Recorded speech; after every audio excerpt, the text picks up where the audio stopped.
이 시대의 다니엘이 되십시오. 다니엘 1장 8절에서 9절, 12장 3절 말씀입니다. 다니엘은 뜻을 정하여 왕의 음식과 그가 마시는 포도주로 자기를 더럽히지 아니하리라 하고, 자기를 더럽히지 아니하도록 환관장에게 구하니, 하나님이 다니엘로 하여금 환관장에게 은혜와 긍휼을 얻게 하신지라. 지혜 있는 자는 궁창의 빛과 같이 빛날 것이요, 많은 사람을 옳은 대로 돌아오게 한 자는 별과 같이 영원토록 빛나리라.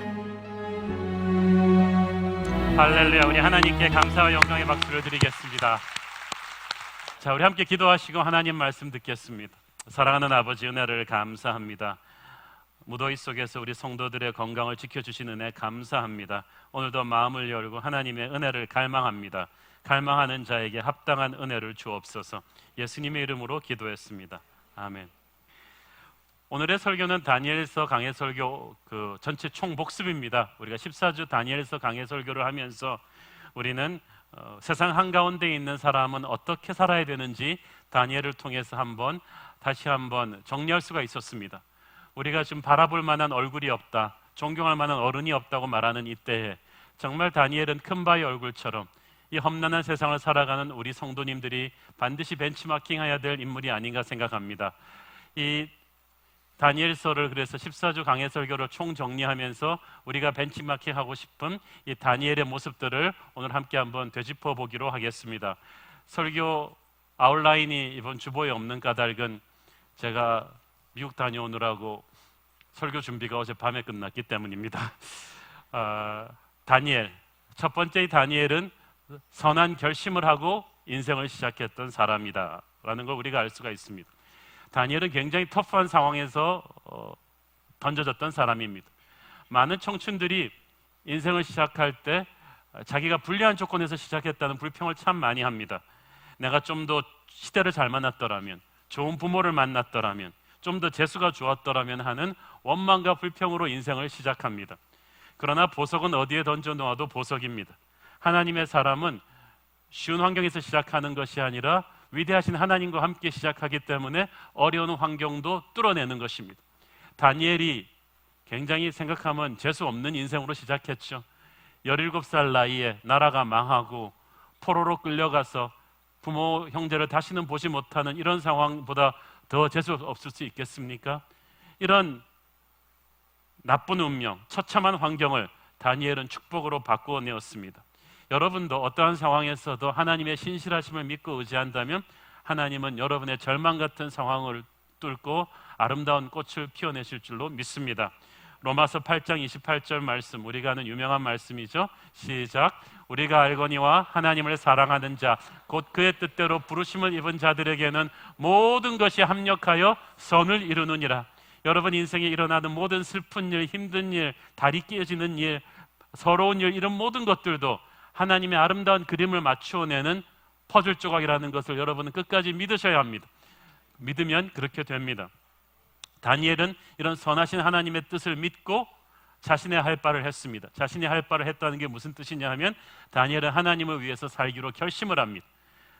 결심을 하고 직장 생활을 시작하는 거예요. 15살 나이에 포로로 끌려와서 그때부터 다니엘은 앞으로 내가 어떻게 살아야 될 것인가, 하나님의 사람으로서 무엇을 하고 무엇을 하지 말아야 될 것인가를 결심을 합니다. 다니엘서 서두에 1장 8절에 다니엘은 뜻을 정하고 라고 했습니다. But Daniel resolved 라는 말을 했습니다. but이라는 말, 그러나, 이 그러나라는 말이 너무나 많은 것을 의미하고 있습니다. 다니엘이 하나님을 위해 살기로 결심할 때 이 크리스찬이 된다는 것이 인기 좋던 때가 아닙니다. 다니엘 빼고는 바벨론 전체는 아주 세큘러한 환경입니다. 하나님을 대적하는 환경입니다. 이때까지만 해도 다니엘은 세상의 모진 풍파에 정신없이 휩쓸려 왔습니다. 바벨론이 나라를 망하게 하고 자기를 포로로 끌어오는 그 상황에서 다니엘은 모진 운명의 빅텀이었습니다. 피해자였습니다. 그래서 다니엘은 나라를 망하게 하고 자기를 포로로 끌려와서 바벨론 옷을 입히고 바벨론 언어를 가르치고 문화를 가르치고 정신없이 다니엘을 밀어붙였습니다. 그런데 다니엘은 거기까지는 다 하다가 어느 순간에 이제 더 이상은 아니다 라고 선을 긋는 때가 왔습니다. 그리고 그때는 참 희한한 때였어요. 바벨론에서 출세를 약속하던 때였습니다.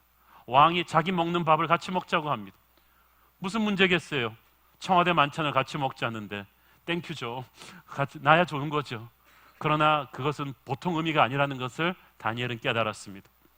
왕이 먹는 그 진수성찬은 바벨론 신전에서 신들에게 바치고 나오는 음식이었습니다.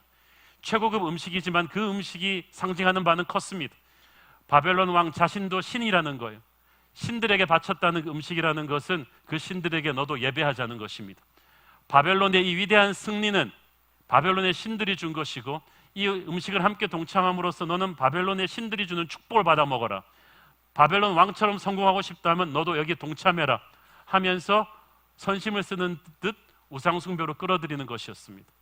다니엘은 그것을 딱 영적으로 직감하는 순간 겉으로 보는 패키지는 너무나 좋은 아포였지만 이건 아니다라고 딱 그어버린 거예요. 사랑하는 여러분, 여러분의 인생 결단에도 이런 신앙 고백이 있어야 됩니다. 여러분이 아무리 예수 믿는다고 얘기를 하고 십자가 마크를 여러분 차에다 붙여놓아도 여러분이 어떤 재정적인 결정을 할 때, 여러분 직장에서 어떤 결정을 할 때 그것이 바로 여러분의 신앙 고백입니다. 많은 사람들이 이런 결단이 없이 내가 넘지 말아야 될 영적인 마지노선을 긋지 않고 상황에 따라서 좋으면 좋은 대로 물에 물 탄 듯 카멜레온처럼 자기 색깔을 바꾸면서 살아갑니다. 그러나 그렇게 하면 안 됩니다. 이 세상이 크리스찬을 압박할 때는 양극단의 시험이 있습니다. 첫째는 이해할 수 없는 고난과 역경을 줘서 크리스찬으로 하여금 하나님을 원망하게 하는 것입니다. 다니엘에게 그 첫 번째 시험이 왔었잖아요. 17살의 나이에 이유 없이 나라가 망하고 예수 잘 믿던 자기는 형제들과 찢어져서 외국 땅으로 끌려오게 됩니다. 그러나 다니엘은 하나님을 원망하지 않습니다. 믿음을 끝까지 지킵니다. 첫 번째 시험을, 역경의 시험을 통과했습니다.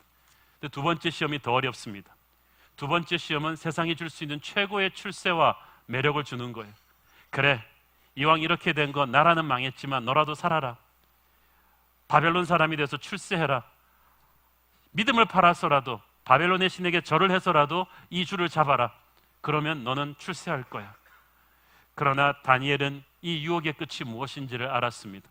이 유혹의 떡을 받아 먹으면 자기는 완전히 바벨론의 노예가 된다는 것을 알고 있었습니다.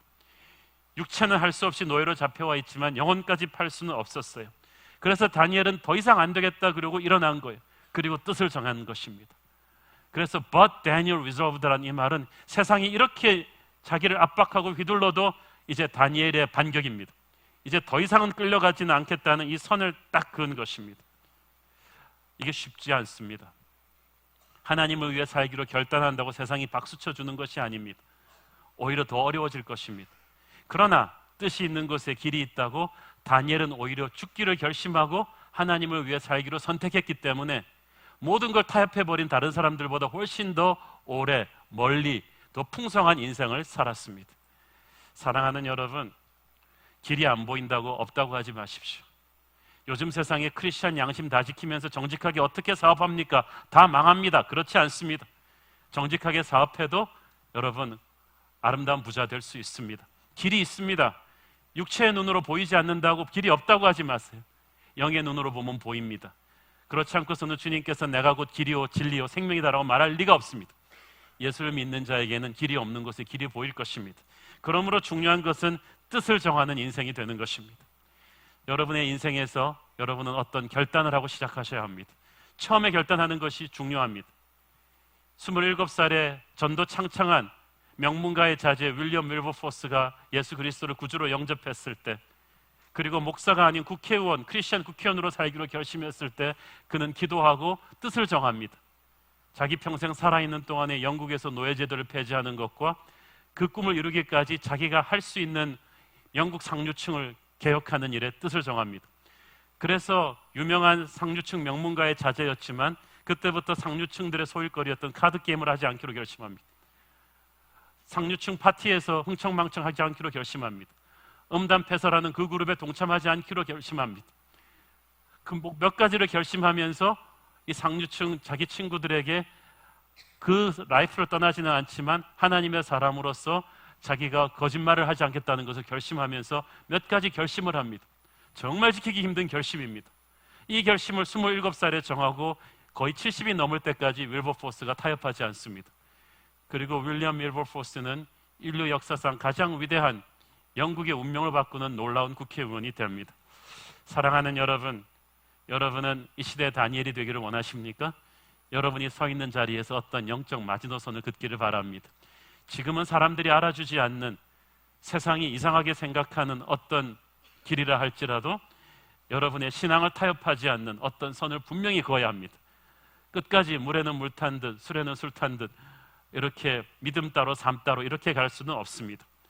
뜻을 정한 인생, 믿음의 대가를 지불할 각오를 하는 그런 인생 되기를 바랍니다. 15살의 나이에 다니엘이 그걸 결심하니까 정권이 바뀌고 시대가 바뀌어도 하나님은 이 다니엘에게 축복을 주는 거예요. 두 번째로 이 다니엘은 기도의 사람이었습니다. 이 시대의 다니엘이 되기를 원하십니까? 여러분은 기도의 사람이 되십시오. 기도를 많이 하는 게 중요하냐, 그냥 제대로 하는 게 중요하지, 뭐 기도가 형식이 중요하냐, 자유롭게라도 제대로 하면 되는 거지 라고 말을 합니다만은, 일단은 많이 해야 제대로 하게 되고요, 이 기본적인 형식을 갖춰야 나중에 자유롭게 기도할 수 있게 됩니다.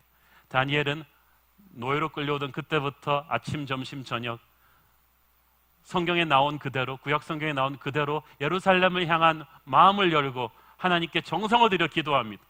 그냥 우리 식사 기도하듯이 하나님 땡큐 그러고 밥 먹는 그 기도가 아닙니다. 다니엘의 하루 3번의 기도를 식사 기도랑 혼돈하지 말기를 바랍니다. 다니엘의 하루 3번의 기도는 아주 집중하는 기도였습니다. 이 기도의 진가가 언제 드러납니까? 다니엘이 80이 넘어서 페르시아의 총리가 되었을 때, 이제 인생의 절정에 이르렀을 때, 그때 이것이 시험대에 오릅니다. 다니엘의 허점을 찾을 수 없었던 정적들이 30일 동안 왕 아닌 다른 존재에게 기도하면은 무조건 사자굴에 던지기로 하는 정말 무식한 법령을 발표했을 때도 다니엘은 그것을 알면서도 단 1초도 주저하지 않고 기도의 자리로 나갑니다. 저는 이 기도가 얼마나 아름다운지 몰라요. 성경에 보면은 그 기도에서 다니엘은 감사 기도를 드렸다고 했습니다. He offered the prayer of thanksgiving. 다니엘의 기도의 코드는 항상 감사였어요. 어떤 분은 기도를 하기는 하는데 그분의 기도 코드는 불평 원망입니다. 와가지고 맨날 하나님한테 막 야단칩니다. 하나님 어떻게 이럴 수가 있습니까? 나한테 어떻게 이럴 수가 있습니까? 하나님한테 내가 어떻게 했는데. 그 사람이 기도하러 온다 그러면 하나님도 겁납니다. 그냥 막 불평과 원망과 짜증과 때를 막 쓰는 거예요. 그런데 다니엘은 항상 감사하는 거예요. 사실 다니엘은 출세했기 때문에 감사기도 한다고요? 여러분, 출세하는 사람은 걱정이 없나요? 명문대 들어가고 높은 자리에 앉은 사람은 걱정이 없나요? 오히려 걱정은 더 많습니다. 스트레스는 배로 많고요, 감사할 수 없는 상황들이 훨씬 많습니다. 그러나 다니엘은 평생을 이 감사의 기도가 몸에 밴 거예요. 오늘날 너무나 많은 사람들이 너무나 많이 누리면서도 감사를 몰라요. 저는 여러분의 삶 속에서 감사의 기도가 계속 나오기를 바랍니다. 감사할 수 없는 상황에서 계속 나오는 이 감사가 그 인생을 축복의 인생으로 바꿀 것입니다. 여러분이 항상 원망과 불평의 기도를 많이 한다면 여러분의 기도의 코드가 감사의 코드로 바뀌기를 바랍니다. 다니엘의 기도는 목숨을 건 기도였습니다. 이 기도만 30일 안 하면 사는 거예요. 그럼 30일 문 닫고 밀실에서 기도한들 누가 알겠어요? 그러나 다니엘은 그래도 계속 창문을 열고 이 자기의 신앙을 숨기지 않았어요. 아무도 뭐라고 안 할 텐데도 그 말은 목숨을 걸겠다는 거죠. 이런 법령이 발표됐는데도 기도하겠다는 건 목숨을 걸겠다는 것입니다. 다니엘은 예배를 목숨처럼 소중히 여기는 사람이었습니다. 사랑하는 여러분, 예배는 우선순위예요. 언제 어디서든 나의 마음이 있으면 하는 거예요. 뭐 내가 해외 출장 갔으니까 주일 예배를 못 드렸다, 그건 여러분이 게을러서 그래요. 요즘 세상에 여러분이 작심하고 찾으면 못 찾는 교회가 어디 있겠어요? 예배를 못 드릴 때가 어디 있겠어요? 젊은 사람들이 바쁘다고 연애할 시간이 없나요? 사랑하는 사람이 있으면 데이트하는 거예요. 여러분의 우선순위예요. 목숨을 건다 할지라도 여러분은 하나님을 기도하고 예배하는데 여러분의 총력을 드려야 합니다. 예배 드리는 자에게 하나님의 능력이 임합니다. 예배 드리는 자에게 하나님의 성령이 충만하게 임하는 거예요. 다니엘의 기도 시간은 그런 기도 시간이었습니다. 저는 여러분이 기도함으로써 이 모진 세상의 풍파를 이겨내는 영적인 내공을 축적하기를 축원합니다. 세 번째로 다니엘은 현실적 적응력이 탁월한 사람이었습니다. 현실의 삶에서 아주 탁월한 능력을 발휘했어요. 제가 누누이 말씀드리지만 다니엘은 기도하면서 환상을 보는 사람이었지만 이 환상을 보느라고 자신의 현실의 땅에서의 삶을 적당히 사는 사람이 아니었습니다.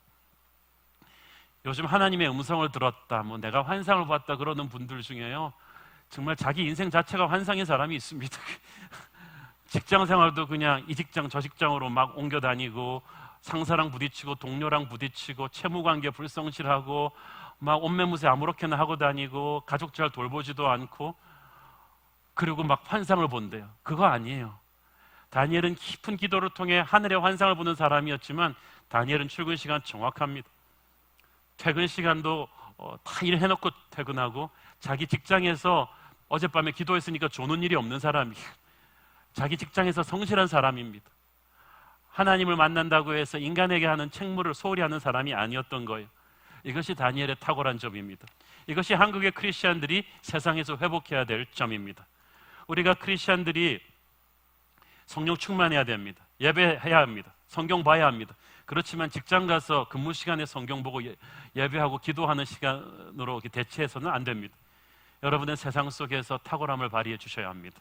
우리는 세상 속에서 대부분의 시간을 보냅니다. 그러면서 주일날 기도할 때는 그렇게 얘기합니다. 우리가 죄 많은 세상에서 그냥 폭 빠져서 살다가 이제 주님의 전으로 나왔습니다. 이렇게 생각하지 마세요. 여러분, 세상은 물론 죄인들의 세상이지만 거기는 여러분의 선교지입니다. 사명의 땅이에요. 그래서 하나님이 여러분을 보내신 거예요. 목사의 숫자는 몇 프로 안 되고 대부분을 평신도로 만드신 것은 그 까닭입니다. 하나님은 그만한 선교사들이 필요하세요. 그래서 여러분, 직장 생활이 힘드시죠? 갈구는 상사와 그냥 들이받는 후배와 부하 직원들과 질시하는 동료들 사이에서 쉽지가 않습니다. 그래서 저는 매 주일 예배가 은혜 충만해야 된다고 믿습니다. 이게 선교사 파송 예배거든요. 단기 선교로 여러분 내일부터 파송 가는 거지. 그러니까 여러분, 선교지 가면 최악을 각오하고 가잖아요. 그러면 원주민들이니까 언어도 문화도 안 통하고, 그러니까 원주민들이고 뭐 추장이고, 그러니 여러분의 직장도 그렇게 생각하세요. 동료 다 원주민이다. 그 깐깐한 사장님은 추장이다. 그렇게 생각을 하고 그냥 마음을 탁 비우는 거죠. 그러나 그곳에 하나님이 여러분이 존재하기를 원하셨어요. 그냥 존재하는 것 그 자체만으로도 하나님한테 빅딜이에요. 어떤 극단적인 기독교 교파에서는 성도들이 세상과 담쌓을 것을 가르칩니다. 군대 가서는 안 된다, 뭐 세상 TV 보지 마라, 세금 내서는 안 된다, 이런 걸 가르치는데, 우리가 세상과 차별화돼야 되지만 그렇게 담쌓고 살 수가 없어요. 그거는 마치 군인이 적군이랑 부딪히지 않고 전쟁하겠다는 건 마찬가지죠. 그게 무슨 군인이에요? 우리는 그리스도의 군대인데 세상 속으로 깊이 들어가야죠. 우리가 이 시대에 다니엘이 되자는 것은 세상으로 들어가는 이 한판 싸움을 두려워하지 말자는 것입니다. 오늘날 크리스찬들이, 특히 젊은이들, 한국교회가 청년들 훈련시킬 때 너무 나약한 청년들을 많이 키웠어요. 세상이 두려우니까 막 도망와가지고 세상에 자기가 적응 못하겠으니까 신학교 가겠다 그러고. 아니에요. 우리가 한국교회가 제자도는 강한데 훈련을 시켰는데 사도성, 이 제자들을 세상 속으로 풀어놓는 일을 너무 등한시했어요. 여러분은 자꾸 군인들은 후방으로 들어오면 안 돼요. 적진으로 들어가셔야 돼요. 저는 우리 새로운 교회 성도들이 세상 속으로 과감하게 들어가는데 두려워하지 않기를 바랍니다. 이 다니엘은 출근하는 걸 두려워하지 않았어요. 하나님의 영으로 담대하게 출근해서 그 터프한 환경 속에서 살아남고 승리했던 거예요. 그러니까 여러분이 그런 사명의식을 가지고 출근하고 반성회를 가고 하면은 이게 굉장히 인생이 달라지겠죠. 이 다니엘이 얼마나 세상에서 버틴 정도가 아니라 탁월했습니까? 다니엘의 정적들이 다니엘을 털었어요. 몇십 년의 다니엘의 공무 집행 기록을 털은 거예요. 어디 흠집이 없을까 해서. 그런데 그 리서치가, 그 청문회가 오히려 다니엘의 탁월함을 증명해줘 버렸어요. 사무행정 처리 능력이 괜찮은 정도가 아니라 너무 뛰어난 거예요. 남들이 열을 할 일을 다니엘이 보통은 하루 만에 딱 끝내고, 그 복잡한 브리핑을 다니엘은 순식간에 다 알아듣고 결론이 딱 나오고. 너무나 탁월합니다. 저는 여러분이 자기 전문 분야에서 탁월해지려고 노력하기를 바랍니다. 그게 예배예요. 여러분이 대학교 교수님이면 그 분야에서 최고의 프로페서가 되셔야 돼요. 그것이 하나님께 드리는 예배입니다. 여러분이 어떤 물건을 만들면 그것이 여러분의 KS 마크처럼 보증수표가 되기를 바랍니다. 제가 말씀드렸죠. 일본 신칸센 그 고속철에서 가장 튼튼하게 사고 안 나는 구간이 동경 오사카 구간의 어떤 한 몇백 킬로인데 그 크리스찬이 설계했어요. 비결이 뭡니까? 그랬더니 자기가 크리스찬이라 그랬어요. 딱 그 말이에요. 나를 믿어라. 고장나지 않는다. 예배하는 심정으로 그 사람은 그걸 만든 거예요. 여러분 분야에서 최고가 되십시오. 하나님께서 여러분을 사용하실 거예요.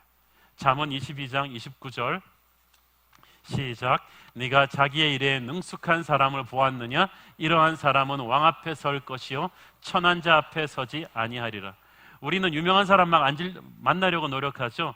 여러분이 가만히 있어도 여러분이 주신 사명의 자리를 예배 자리로 알고 열심히 하면 왕이 옵니다. 유명한 사람이 와요. 하나님은 그런 사람을 통해서 이 시대 다니엘을 만들어 가십니다. 또 사람들이 다니엘을 살폈을 때 그에게 아무 그릇됨이 없었다고 했습니다. 그 말을 영어 성경에 보니까 no moral corruption, 도덕적인 부패가 없었다는 거예요. 깨끗했다는 거예요. 이 말이 왜 중요한지 아시겠어요? 오늘날 교회의 위기는 우리 교회에서 거룩이 없다는 거예요. 건물이 있고 사람이 있는데 거룩이 사라졌어요. 제가 최근에 LA 가서 이번에 들은 얘기인데, 이름만 대면하는 미주 지역에서 또 미국에서도 가장 큰 우리 업체 회장이 장로님이에요. 한국 사람이에요. 그분이 간증도 했어요. 교회 헌금도 많이 했어요. 그런데 이분이 이혼하게 됐어요. 불륜 때문에 이혼하게 됐어요. 아내 말고 다른 여자가 있었던 거예요. 그 사건이 터지면서 사람들이 다 충격을 받았어요. 그리고 그분이 돈을 많이 벌어서 헌금도 많이 하고 했지만 비즈니스 윤리가 아주 테러블했다는 것을, 하청업체들에게 돈도 착취하고 대금도 잘 지불하지 않는 그런 것을 다 드러났어요. 그런데 교회에서는 간증을 해요. 헌금을 많이 하세요. 순식간에 하나님의 교회의 영광이 흔들린 거예요.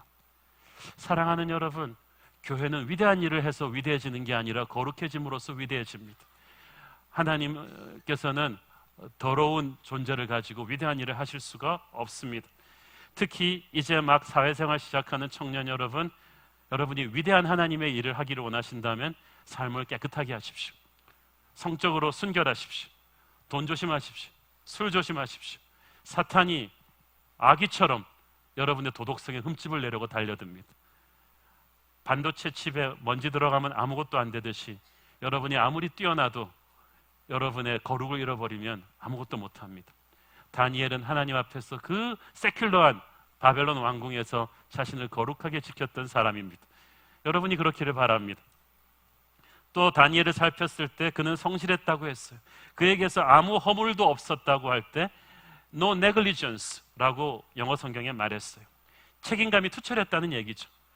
다니엘은 자기 맡은 일은 확실하게 끝내는 사람이었습니다. 오늘날 보면은 너무 말을 앞세우고 끝을 확실하게 하지 않는 사람들이 너무나 많아요.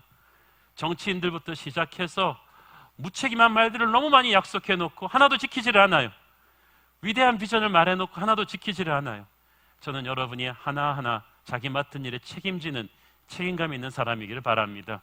일본에는 장인정신이라는 것이 있습니다. 일본어로 이쇼겐메이, 목숨을 걸고 한다는 뜻이죠. 빵 장사건 라면 장사건 자기 맡은 일은 나를 믿어도 좋다는 보증수표예요. 예수 믿지 않는 일본 사람들에게도 장인정신이 있는데 우리 하나님의 사람에게는 다니엘 정신이 있어야 돼요. 자기 맡은 일에 책임감이 확실한 사람 되기를 바랍니다. 그래서 저희 교회에서는 리더십 세우는 훈련 간단합니다. 말 뱉은 사람 그 사람이 다 해야 됩니다. 회의에서 그래서 요새 많은 안수 집사님들이 별로 말을 하지 않습니다. 저와 함께 4년을 살아보면서 우리 장로님들은 말을 많이 하지 않으십니다. 그리고 아무 말도 하지 않았다. 자기 맡은 일에 책임을 져야 그게 진짜 리더예요. 자기 맡은 일을 진짜로 책임감 있게 완수를 해야 이 시대의 다니엘이 되는 것입니다.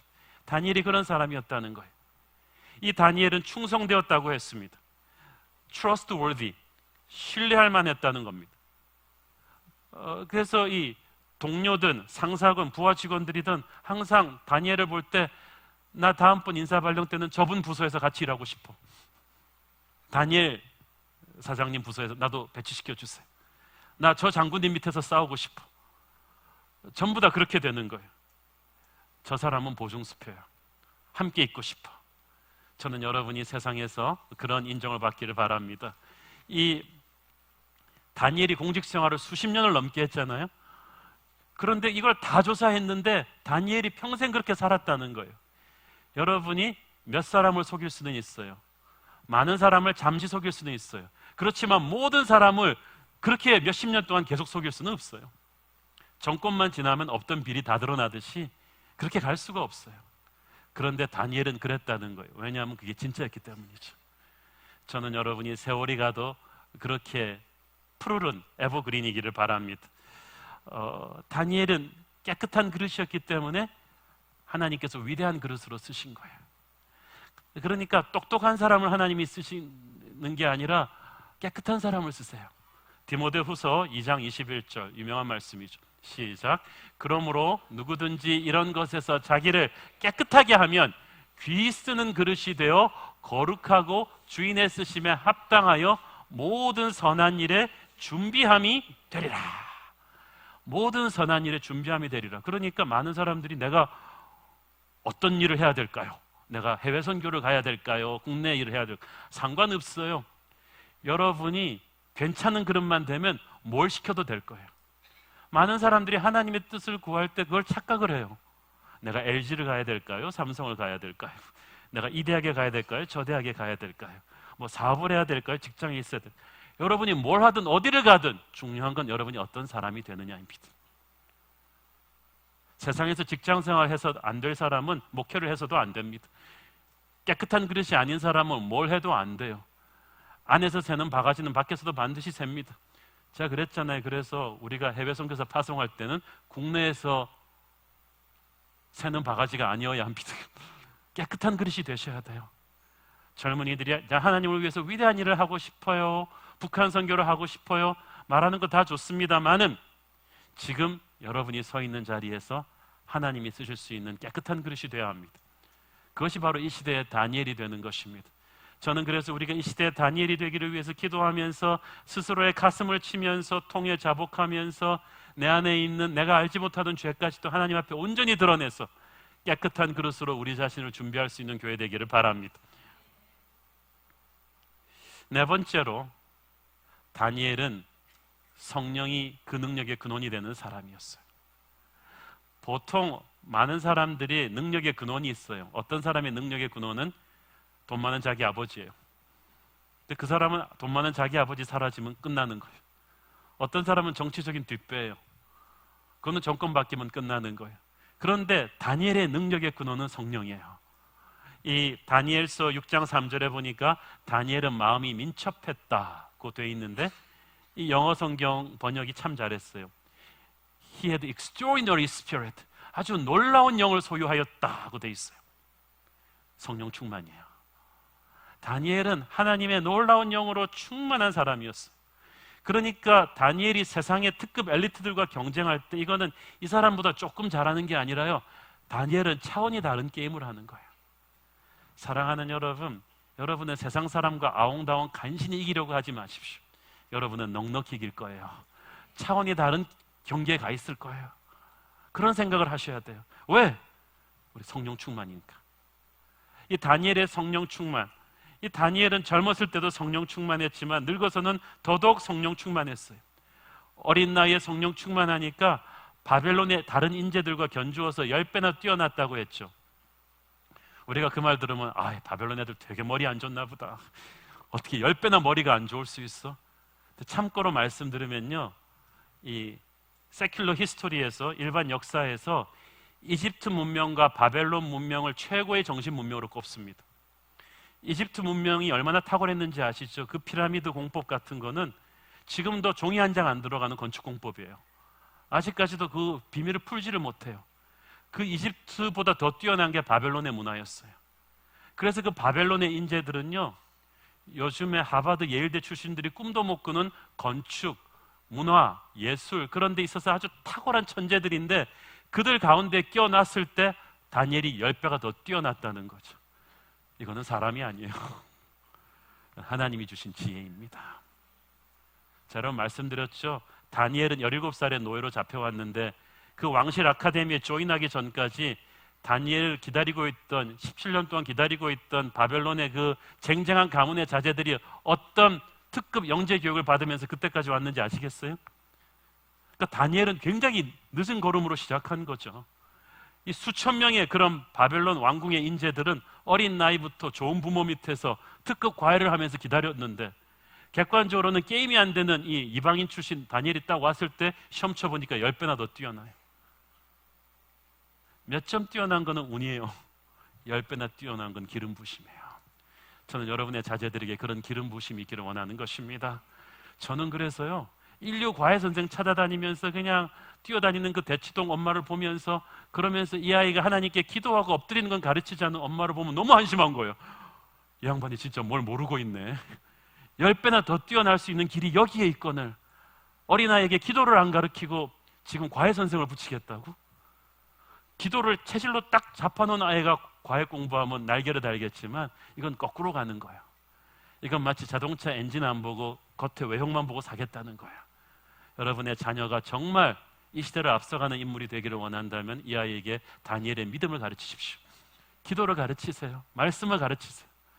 저는 지난 며칠 동안에 우리 교회에 있었던 모든 유초등부, 또 이런 주일학교 수양회와 BBS와 그리고 그런 걸 통해 보고를 들으니까 작년보다 숫자도 다 더블로 는 데다가 얼마나 아이들이 뜨겁고 은혜가 충만해졌는지 모른대요.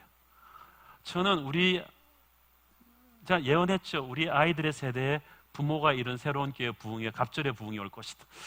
저는 그걸 꿈을 꾸고 있습니다. 저는 여러분의 아이들이 다니엘같이 되기를 바랍니다. 여러분, 다니엘 같은 성공을 꿈꾸기 전에 다니엘의 영성을 아이들이 갖게 해달라고 기도하십시오. 다니엘이 그 안에 성령이 충만한 거예요. 우리가 하나님의 전이고 너희 안에 하나님의 성령이 충만하다 그랬어. 세상이 알 수 없는 바벨론의 모든 인재들이 분석해도 알지 못하던 다니엘의 출중함의 비결이 바로 성령 충만입니다. 사랑하는 여러분, 성령 충만하십시오. 여러분의 자녀들이 성령 충만하십시오. 여러분이 성령 충만하면요, 회사에서도 여러분 일 잘할 거예요. 성령 충만한 사업가 일 기가 막히게 잘할 거예요. 세상 다른 사업가가 보지 못하는 아이디어를 그 사람은 낼 거예요. 성령 충만한 사람이 정치를 하면요, 난제가 풀릴 것입니다. 성령 충만한 사람이 음악을 하면은 이 시대의 바하가 될 거예요. 성령 충만한 사람이 사람들을 관리하면요, 그 조직에서 잡음이 없을 것입니다. 비결은 성령 충만이에요. 다니엘이 성령 충만한 능력으로 현장에서 너무 탁월하니까 페르시아 왕이 없던 보직도 만들었잖아요. 원래 총리가 3명밖에 없는 건데 갑자기 최고 총리를 만들겠다는 거죠. 없던 보직을 조직 개편을 해서 다니엘을 위해서 만들어주는 거예요. 여러분, 그러니까 자리를 위해서 욕심내지 마세요. 여러분이 탁월하면요, 없던 자리도 만들어줘요. 하나님이. 없던 돈도 갔다 와서 붙어요. 없던 사람도 와서 붙어요. 그러니까 여러분, 돈을 벌기 위해서 사업하지 마시고 자리를, 높은 자리에 오르기 위해서 그런 야심 갖지 마세요. 그냥 하나님의 뜻 안에서 하나님의 사명을 가지고 그냥 하루하루를 성실하게, 페이스풀하게, 탁월하게 그렇게 주님의 은혜로 살려고 노력하십시오. 어느 순간에 돈과 명예가 와 있을 거예요. 다니엘은 돈과 명예를 위해 살지 않았지만 먼저 그 나라와 그 의를 구하니까 다른 모든 것이 와서 붙었어요. 저는 여러분의 성공이 그런 성공이길 바랍니다. 인맥으로 뇌물로 올라간 사람은요, 시간이 지나면 떨어지게 돼 있어요. 그러나 하나님의 기름 부심으로 올라간 사람은요, 정권이 바뀌어도 상관없어요. 다니엘은 정권이 바뀌고 왕조가 바뀌어도 변함없이 사람들이 그를 축복하고 사랑합니다. 여러분도 그렇게 되기를 바랍니다. 5번째로, 이 다니엘은 관계의 지혜가 탁월했던 사람입니다. 다니엘은요, 신비해요. 바벨론과 페르시아 문명이 완전히 다른 문명이거든요.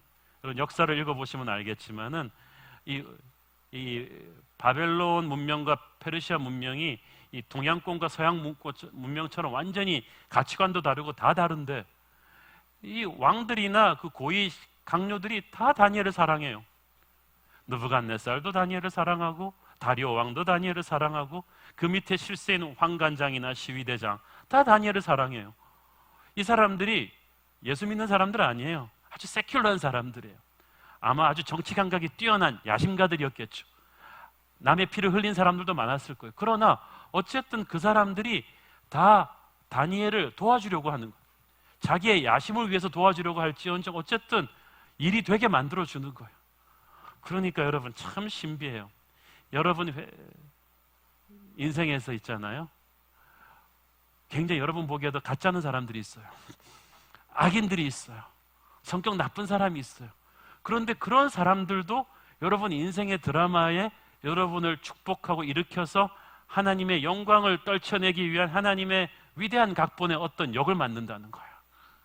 신비하죠. 여러분 드라마에 악역이 빠지면 얼마나 재미없는지 아세요? 악역이 감칠맛 나게 연기해줘야 돼요. 근데 하나님의 눈으로 보면은 여러분의 생각에 왜 저런 사람은 세상에 태어났을까 하는 사람조차도 여러분을 축복해서 어떻게든 하나님의 뜻을 이루게 하는 도구라는 거예요. 잠언 16장 4절 시작. 여호와께서 온갖 것을 그 쓰임에 적당하게 지으셨나니 악인도 악한 날에 적당하게 하셨느니라. 한국말 이 번역이 끝내주지 않아요? 적당하게 하셨느니라. 그러니까 아리깨리하게 어떻게든 이루어진다는, 어떻게인지는 모르는데 하나님은 굉장히 묘수가 많으세요. 바둑의 급수가 올라갈수록 수를 읽는 능력이 탁월하다잖아요. 바둑 9단 정도면요, 보는 수가 보통 바둑 1급이 보는 수의 10,000배를 봅니다. 그래서 9단이 20점 뒤에 내가 이긴다 그러면 이기는 거예요. 하나님은 수가 많으세요. 그래서 여러분 인생에서 이해할 수 없는 모든 아픔까지도 여러분을 축복하고 하나님의 나라를 확장시키는데 사용하실 줄을 믿습니다. 그래서 그걸 믿으시고 여러분이 세상에서 관계를 할 때 지혜롭고 겸손하게 하셔야 됩니다. 나쁜 사람, 깐깐한 사람이라 할지라도 하나님께서 뭔가 이 사람에게 좀 배역이 있다고 믿으세요. 저 사람이 나를 이렇게 갈구는 데는 이유가 있지, 하나님이 주신 어떤 배역이 있다고 믿으시고 겸손하고 지혜롭게 인간관계를 하십시오. 그러니까 그냥 드립다 영적 전쟁이라 치고 부딪히지 마세요. 여러분 다니엘은요, 싸워야 될 이 전장을 잘 선택하는 사람이에요. 다니엘이 환관장이나 시위대장한테 맨날 너 왜 예수 안 믿어 그러면서 빡치게 하지 않았다는 거지. 너 이 세상적인 사람아 이러지 않았다는 거예요. 진짜 목숨을 걸어야 될 때가 되기 전에는 다니엘은 이 세큘러한 세상 사람들과 굉장히 지혜롭게 관계를 합니다. 오늘날 많은 하나님의 사람들이 이런 지혜가 없어요. 이건 신념을 타협하는 게 아니라 지혜의 문제입니다. 여러분에게 주신 하나님의 진리가 거룩하기 때문에 이것을 아무 데서나 함께 막 부딪히면 안 돼요. 결정적인 때에 하나님의 빛을 고집할 수 있도록 여러분이 이 세상 사람들과 유연하고 지혜로운 관계를 하시기를 바랍니다. 그래서 여러분이 직장에 가면요, 여러분의 보스를 위해서, 동료를 위해서, 만날 클라이언트를 위해서, 바이어를 위해서, 부하 직원들을 위해서 기도하십시오. 브리핑 들어갈 때마다 기도하십시오. 터프한 협상을 할 때마다 기도하십시오. 기도하고 들어가면 여러분이 이미 하나님이 그 사람의 마음을 반쯤 작업해 놓으셨다는 걸 알게 될 것입니다. 여러분이 PPT 잘 만든다고 그 브리핑이 되는 게 아니에요. 요즘 PPT 못 만든 사람이 누가 있어요? 하나님이 마음을 움직이셔야 합니다. 주여 우리의 관계에 축복을 주시옵소서. 여러분의 자녀를 위해서 기도할 때 그 기도를 하십시오. 다니엘처럼 어디를 가든지 사랑받게 하시고 인정받게 하십시오. 6번째로 다니엘에게는 거룩한 믿음의 친구들이 있었습니다. 사드락, 메삭, 아벳느고, 이 세 사람이 다니엘 옆에 붙어서 평생을 같이 가죠. 희한하죠? 저는 하나님이 이 세 사람이 다니엘과 함께 노예로 끌려오게 하셔서 바벨론 왕국에서 온갖 산전수전 다 겪으면서 같이 고위층까지 올라갔다는 이 사실이 참 신비로워요. 나중에는 발령지가 달라서 같이 있지 못하지만 이 믿음의 네트워크로 같이 있다는 것 자체만으로도 얼마나 든든합니까? 이것이 다니엘을 버텨주는 버팀목이었습니다. 전도서 4장 9절 12절 유명한 말씀이죠. 시작. 두 사람이 한 사람보다 나음은 그들이 수고함으로 좋은 상을 얻을 것입니다. 혹시 그들이 넘어지면 하나가 그 동물을 붙들어 일으키려니와 홀로 있어 넘어지고 붙들어 일으킬 자가 없는 자에게는 화가 있으리라. 또 두 사람이 함께 누우면 따뜻하거니와 한 사람이면 어찌 따뜻하랴. 한 사람이면 패하겠거니와 두 사람이면 맞설 수 있나니 세 겹줄은 쉽게 끊어지지 아니하느니라. 아멘. 이번에 제가 세르벳 교회를 방문했는데 이 세르벳 교회 리꼬렌 목사님이 다시 설교를 시작한 지 2주째 되는 날이었어요. 아시는 분은 아시겠지만 몇 달 전에 리꼬렌 목사님이 미국에서 가장 영향력 있는 목사님 중에 한 분인데 평생을 우울증으로 고생하던 아들이 권총 자살을 했습니다. 그래서 몇 개월 동안 이분이 거의 정신적으로 코마 상태에 들어가서 있다가 다시 설교를 시작한 지 2주째 되는 날이었어요. 그날 그 설교에서 그분이 울면서 그 얘기를 하는 거죠. 자기가 이렇게 빨리 회복된 것은 이 세를백 교회에서 자기가 들어있는 이 장로님 그 소그룹 10명이 위로 때문이었다고. 그 사고 당일날부터 와서 그 집에서 같이 먹고 자고 쓰레기를 비워주고 아무 말 없이 옆에서 같이 울어주고 기도해주고 격려해주는 그 손길 때문에 몇 달 만에 그 상처를 딛고 일어나서 다시 설교할 수 있었다는 것입니다. 이것이 공동체의 위대한 힘입니다. 저는 여러분 이 새로운 교회 안에서 여러분의 사드락 메삭 아벳느고를 만나기를 바랍니다. 여러분의 순식구들을 너무 다시 보세요. 이번에 방학이지만 다시 한번 문자 보내서 그렇게 얘기하세요. 당신의 진가를 못 알아봐서 죄송했습니다. 당신이 나의 사드락 메삭 아벳느고였군요. 여러분이 터프한 척해도요 혼자는 갈 수 없습니다. 그건 하나님이 만든 영적 성장의 방법이 아닙니다. 어떻게든 교회는 이 얽혀 있어야 돼요. 믿음의 사역팀 식구들, 주일학교 교사들, 순식구들, LCS 코치들, 어떤 분은 라인 그 그룹 방이 한 15개 되는 분도 봤어요. 좋은 거예요. 같이 얽혀서 기도를 나누고 사랑을 나누고 믿음을 나눠서 믿음의 동무들이 같이 가야 합니다. 여러분의 자녀들에게도 그런 믿음의 친구들을 나눠주십시오.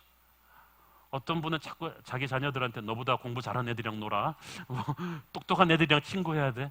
아니 공부는 더 똑똑한 애들이랑 놀기를 원하면서 믿음은 더 좋은 애들이랑 붙여주기를 왜 두려워하시는 거예요? 믿음 좋은 친구가 평생을 같이 가야 합니다. 서로 기도해주고 축복해주는 이런 믿음의 친구들. 아까 제가 말씀드렸던 그 윌리엄 윌버포스도 그 상류사회에 같이 있던 클레펀 공동체 그 친구들이 70년이 넘게 윌버포스 옆에서 같이 가지 않습니까? 기도의 동무가 되어주고 같이 성경 공부를 하고 같이 격려하는 그 그룹이 평생을 가는 거예요. 리더십이란 영향력이거든요.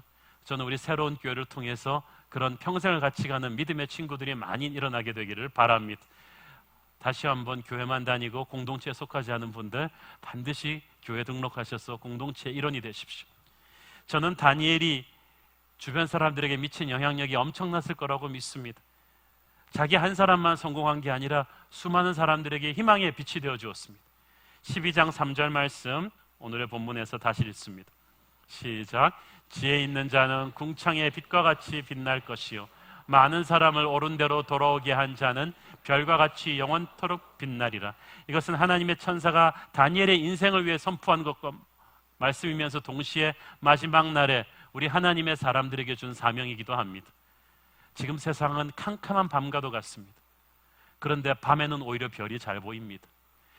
이 세상에 믿을 만한 사람이 없다고 합니다. 리더는 없는데 리더십은 실종되었다고 합니다. 정치, 경제, 종교의 지도자들이 없다고 합니다. 그러나 바로 이렇게 캄캄한 시대일수록 우리는 다니엘과 같은 인물들을 필요로 하는 것입니다.